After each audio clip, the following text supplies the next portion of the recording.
What's going on, guys? Welcome back to the Hands-On channel. We're actually inside my house here. It's pretty rare. I don't usually make videos inside the house unless there's a repair to do. And I thought that this might be useful for some of you guys that have a house similar to mine here. It's a slab concrete floor. And I'll just tell you a quick story. About 4 or 5 days ago, I was walking through the house here, going to the bathroom in the morning or whatever to, brush my teeth, do my daily grooming routine, right?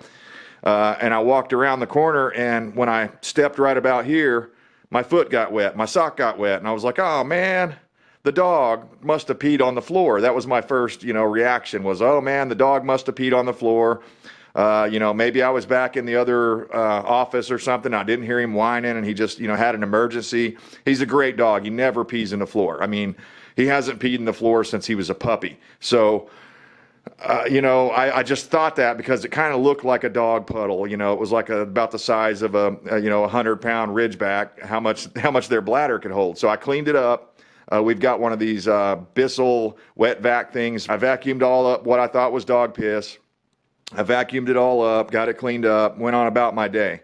I came back like 2 days later, and the same thing happened. I walked through the carpet here, and at this time, instead of being back there by the door, it was closer to this area right here. As soon as I stepped there, my sock got wet. So I was like, oh man, this is a water leak. And, for the longest time, one of the things, if you don't know, if you're not a homeowner or you've never owned a house with a slab floor that has copper lines in the floor, one of my biggest fears as a homeowner is having one of those lines burst inside of the slab. So back up to what happened about 6 or 8 months ago. Over here, behind this cabinet here, I had to cut into the wall because I had an above slab plumbing leak. One of the elbows developed a pinhole, and it was leaking, and it was basically doing the same thing. Water was running down the wall and bleeding out here on the floor. So my first thought was, it must have been something to do with my repair, or maybe it was that one elbow that I didn't change out or something that started leaking, and whatever. It was a real pain in the ass to do it. I mean, it was a big, big job. And part of that is because I don't do plumbing every day. I don't sweat copper every day, so I have to take, 2 to 3 times longer than a professional would. Well, I investigated my plumbing repair over there. Nothing was coming out above the slab, so I'm like, oh no. I had this sinking feeling in my gut, and I was like, this is it. This is what I've been scared of, for my whole life, is that I'm eventually going to have a leak in the slab. And sure enough, I did. So I wanted to talk to you guys about some of the different options that you can do once you have a leak in the slab. First of all, you need to isolate the line and figure out which line is leaking. And I came up with this idea. I don't know if anyone else has ever thought of this before or not, but I was like, how am I going to tell which line this is? Because I've got several lines running up over here through the floor, and several lines in this water closet right here where my water heater is, my utility closet, right? So I'm like, which line is it? How am I going to tell? And I thought I knew which one it was, so I was like, okay, here's what I'm going to do. I'm going to grab a stethoscope. My wife keeps one around just for this kind of stuff, for my mechanical stuff. We got one for actually listening to human heart, and other ones that we use for like when I need to hear a motor noise or some weird thing like this. So what I ended up doing was I had my wife on this end over here, and I gave her a small little, it was a sheetrock saw, and I gave her this little sheetrock saw, and I said, tap on this pipe while I'm over here in this closet listening to it on this end, and we'll see if we can make sure that we're on the right water line here. Because the last thing you want to do is, bypass a line that's actually working, right? So I wanted to make sure that I was cutting into the right line. So we did all that, and that worked out great. The only thing is that having her do it from this side actually wasn't working, so I ended up having to switch it around. And I had to listen over here on this side with the stethoscope and have her tap in there in the closet. It's just the way it worked out because of the way the lines were laid. But then once I could hear it, I confirmed that that was the line that was the problem. And what had happened was the pipe, as it comes up out of the floor, it's wrapped with foam. It's got this foam insulation stuff around it, probably to help insulate it and also to protect the line as they're pouring the slab. Well, what was happening was over here on this side, wherever the water leak is inside the floor, it must have been bubbling up around that foam and coming out over here, oozing out, and just slowly coming out. It wasn't a real fast leak. It wasn't like the pipe burst or something, so that makes me think it was probably a pinhole or something. And one of the things that can happen when they lay these pipes out for when they're building a house and they're laying the plumbing and all this, of course they have to lay it all out before the concrete goes in. Well, then the concrete crew comes in, and you've seen these guys, they're walking around in muck boots. You know, they could have bumped a pipe or something. And what'll happen with these copper pipes, any dissimilar metal, is if it lays across a piece of rebar or another copper pipe or any other thing in the slab, then electrolysis can happen. And that can actually, over the years, this house was actually built in '88, but over the years, you know, it takes years and years, but decades even, eventually that can burn a hole or, you know, cause a hole in the pipe to happen. So all that being said, I wanted to share some different ideas and things that you can do if you develop a slab leak like this, a water line in the slab that's leaking. The old way of dealing with it was they would come out here with a concrete saw and cut your floor, and then take a jackhammer and jackhammer the floor up in between where the water line is, and then they would run and lay a new line, right? I mean, we're probably talking today's money, we're probably talking, I don't know, $8,000 to $10,000 to repair that. And it's not a very far run, but for somebody to come out here, a plumber especially, with the prices being the way they are on everything, I'm sure it would have been, at minimum, it would have been $5,000, I'm guessing, you know. And again, based on today's prices, that probably would have been more like $8,000 or $10,000, I'm thinking, by the time it was all said and done. You know, you could argue that that's the proper way to do it, I guess, but I didn't want to cut the slab up. We've got a good slab here, and I've seen some, you know, and heard some horror stories over the years of people having their slab cut, and then it just never is quite right. The plumbers aren't concrete guys. They'll come back in and they'll do a halfway decent job, but most of these people don't do it that way anymore. Another option is what they call repiping, and that's basically where you slide a smaller diameter pipe inside the copper line, the existing copper line, the bad one that's in the floor. You use that like a chase, and you're able to slide a smaller diameter pipe inside of there and, you know, hook up and work. But of course, as you do that, you're reducing the volume. And the problem that I figured out is that all of my cold water runs through this pipe over here. So it feeds my kitchen back behind me and my master bedroom, bathroom back there. So everything else is downstream of where this pipe is. So I would have been restricting my flow, and I didn't like that option, not one bit. I didn't want to do that. But there are companies that will come out and actually do that and run these pipes, you know, inside of inside of the existing copper pipe. That's another option. That's option B, I guess we'll call it. Option C, the one I elected to go with, is called up and over, overhead run. And I know what you're thinking, the same thing I was thinking. It's not a great idea to run water lines overhead, especially if you're in a climate where things can freeze and things like that. So anything you have up in the attic, you're certainly going to want to insulate that, and you're going to want to make sure that it's not touching anything, you know, that could cause damage to it up there in the attic or whatever. But that's basically what I had to come up with. I had to do that. I had to run up and over. And as you can see in this living room here, we have a cathedral ceiling, and that actually helped me, because the wall that was in question here that I needed to run the line down is this wall right here. So that actually allowed me to be able to run that line down fairly easily. So I just wanted to share this with you guys, and, you know, hopefully this will give you guys some courage or whatever you need to get you going, because I tell you, that was the hardest part of this whole job for me, was getting started on it. So let me walk over here and I'll show you the hole I'm going to have to patch up and what I ended up doing here. Hopefully I'm getting you a good shot of that. This is the bad line right here. And basically what was happening is water was bubbling up around that foam and then leaking down and running down this wall and then going into my hallway. I had to create this whole manifold here.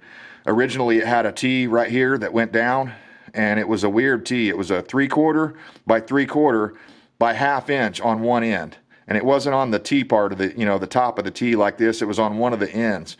And I was trying to find a T like this that was 3/4, 3/4, and 1/2 inch here, but that didn't work out, because this is what feeds my toilet and probably the shower over here that's over this way. This line here continues on.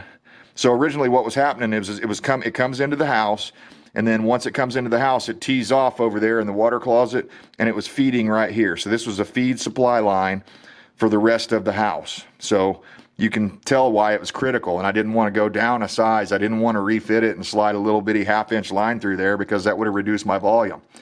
So what I ended up doing was going and getting some PEX.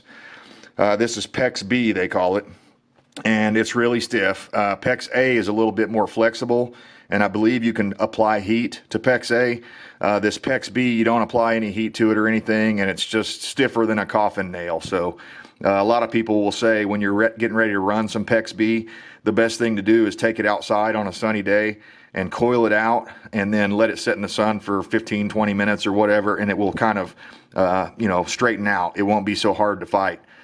But I didn't have that option because I ended up doing this stuff in the middle of the night. I mean, by the time I got all the parts gathered up and everything, and I know it doesn't look like a whole lot, but by the time I got all the parts gathered up and figured out how I was going to reconfigure this to where it'd be easy for me to come down the wall with this pipe and hook on, it was like probably midnight or so. I don't know. It might not have been that late. It's probably 10 o'clock, 10 p.m. by the time I really got knee deep in this thing. And my wife had to go to work early the next morning. So it ended up taking me all night. I pulled an all-nighter to get this blue line run so that my wife could go to work the next day and not be interrupted. Normally, we would have probably just said, hey, take a day off. She's got sick leave and stuff like that, and vacation time and whatever she could have used. But she had just used up some vacation time, and we didn't want her to, the day she was supposed to go back to work to not show up and be like, oh, well, I'm going to have to, take another vacation day, because that wouldn't have been fair to the staff that she works with. So I wanted to get her back to work. And not only that, I wanted to just, have peace of mind knowing that my water wasn't leaking out. So this is the solution I went with. It's working great. I haven't noticed any reduction in water flow. Although one thing I will point out about this PEX pipe, it's not truly 3/4 ID. I don't know where they're measuring that, if that's the OD, the outside diameter, but it's not the inside diameter. It's actually just slightly bigger than 1/2 inch on the inside diameter. So you are losing a little bit, no matter what. You're losing a little bit of volume because this ID on this pipe is a little bit smaller. But honestly, I didn't notice any difference. I can't tell any difference in my shower or, how fast the toilet fills up or how fast the sink faucet's running or any of that stuff. It's minimal, if any difference at all. So, okay, sorry about the lighting here. That's about the best I'm going to be able to do. But I had to cut inside here, inside the wall. And let me pull back and show you guys kind of what's going on in here. So I've got my water heater and all kinds of lines and stuff running up here out of the water heater, right? And this line here that you see with the valve on it, that is the supply line into the house. That comes from the well. So I knew that that was the feed line into the house. And the blue valve, was a dead giveaway. I was like, why would they have this blue valve on here unless it was a feed line into the house? So I wasn't sure at first which one of these lines, whether it be this line or that little line down there that you can see I cut off. Hopefully you can see that. That was the culprit there, the one on the right. And you can see I had to put a little cap plug off of this elbow. There was a couple of ways I could have went about that. I could have cut this T out right here.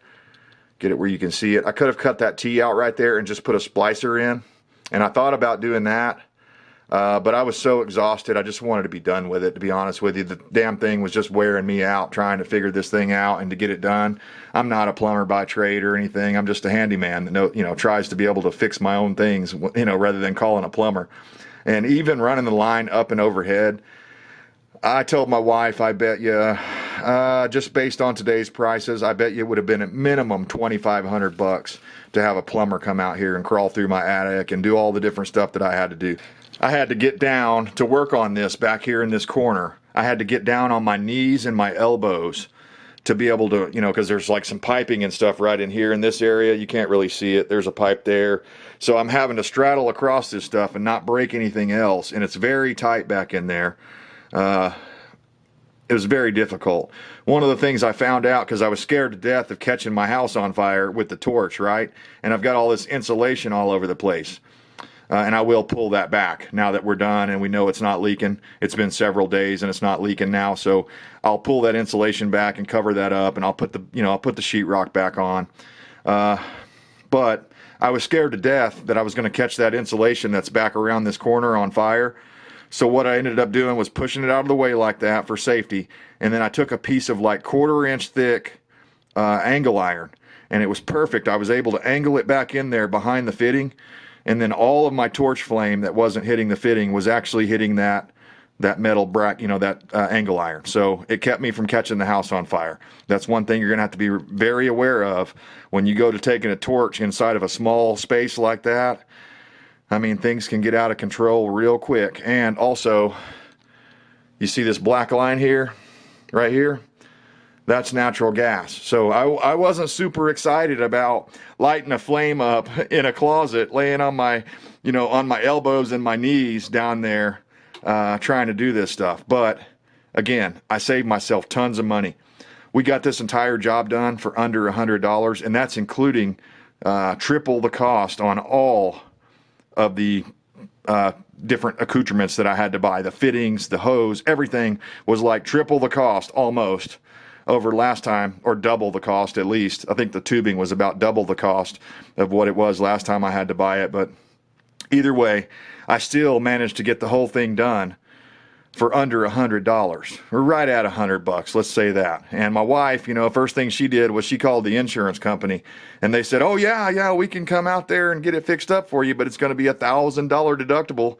And I was like, here, hold my beer and watch this, So guys, good luck to you. I know how stressed you are right now. If you're watching this video, it's because you've got a wet floor, and most likely you've got a pipe leaking down in the floor, and it's a big deal. You're gonna have to get in the attic to do it the way I just talked about, and you're gonna have to get small and get in these little tiny spots in here like this where you'll be able to fix this thing. But yeah, hopefully this helps you guys out, helps someone out that maybe is lost and just feeling like you're falling down the rabbit hole. Hopefully this helps you out and makes it to where you can build up the confidence to make your own repair. Ridiculous having to pay $1,000 deductible to have somebody come out and do a $100 job, And I realize that with plumbing, labor, and all that, again, it probably would have been a $2,500 job, especially once they figured out that insurance was paying for it. They would have went ahead and cranked it up, to maximum profit for the plumber. So I'm guessing $2,500 is what they would have charged me to do this repair. So go save yourself $2,400. And even if you had to buy a torch and you had to buy the cutters and different things like that to take care of it, then it'd still be worth it, and you'd come out with ahead of the game with the tools that you would need for next time around. So I want to show you one more thing, because I just mentioned the cutter. We'll go back over here for just a second. It'll be easier for me to explain it to you here. So I had very close tolerances, obviously. A lot of this stuff that, the tolerances were so tight that I couldn't get my cutter in there. I have a long cutter that's made for bigger pipe, and I have a small little tiny micro cutter.